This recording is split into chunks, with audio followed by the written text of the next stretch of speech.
Welcome to FIJIPLE, a planet hit by a disastrous plague that caused 99% of the wildlife on the planet to die. It was not long after 99% of the wildlife had died that the ground took over all of the rotting bodies and turned them into a new life, plantation. It has been 10 years now since the plague took over, and the plantation on this planet has flourished. Today we'll be seeing if we can catch a glimpse of that 1% of wildlife that survived. That 1% only consists of the bird species on this planet, for when they were airborne for their many weeks they could fly in the sky, the plague took over, and as soon as it had killed all of its hosts, then it disappeared forever. The birds have grown in population by now, and that 1% has grown to 10% of what used to be of the population here before the plague. If we're lucky, we might be able to catch a glimpse of the burrows of the animals who used to live on this planet. You may have noticed it's very windy on this planet. Scientists think this has something to do with the fact that after the plague, the planet lost so much of its weight that it began orbiting faster.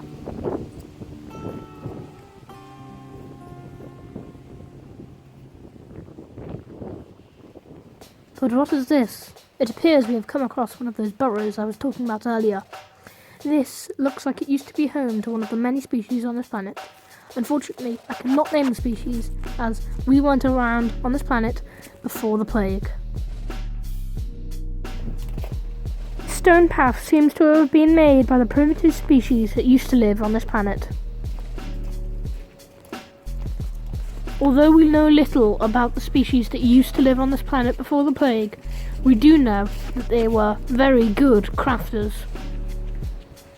These paths seem to have been made by continual running of goods up and down this trade route. This means that unless they were strong enough to carry the goods by themselves, they have enslaved other, more primitive animals and used them as workhorses. For there were no major predators for the human-like species on this planet, they did not need to make burrows and could just live out in the wild using some leaves like this as a blanket.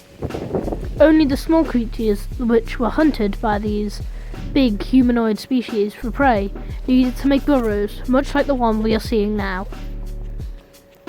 It would seem to us that most of these burrows have been blocked up, but that is not the case. They were built like this by the species on this planet, for they didn't need to hide fully inside, just enough to shelter their bodies. See? These could easily supply a bit of shelter from the cold, dark world outside whilst they slept. This would have made a great hiding place for a small, rabbit-like creature in the dark.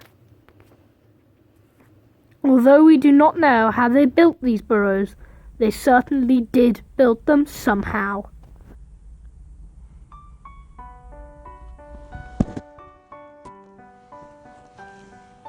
These other two burrows are mostly covered by roots and weeds now, but bearing in mind, these roots and weeds would not have been there when the animals were on this planet. Heading more towards the beach now, we can finally see those bird species that survived. This one, a birdus pecus, is roaming the beach with a couple of his tribe mates.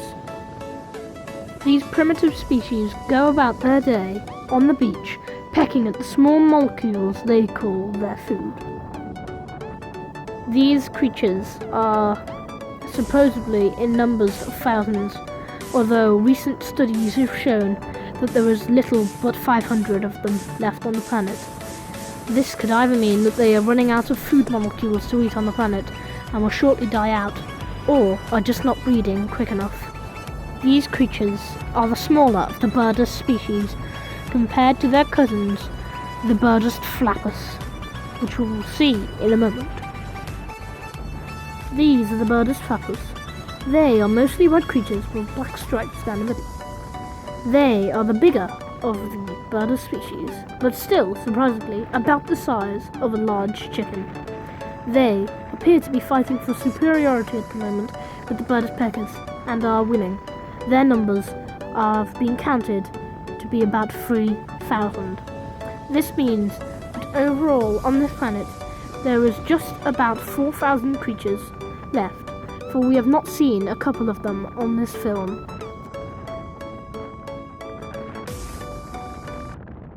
This has been Avid Dattenbruh. Thank you for watching this short documentary. Please subscribe and like the video. Avid Dattenbruh is telling you, save the world.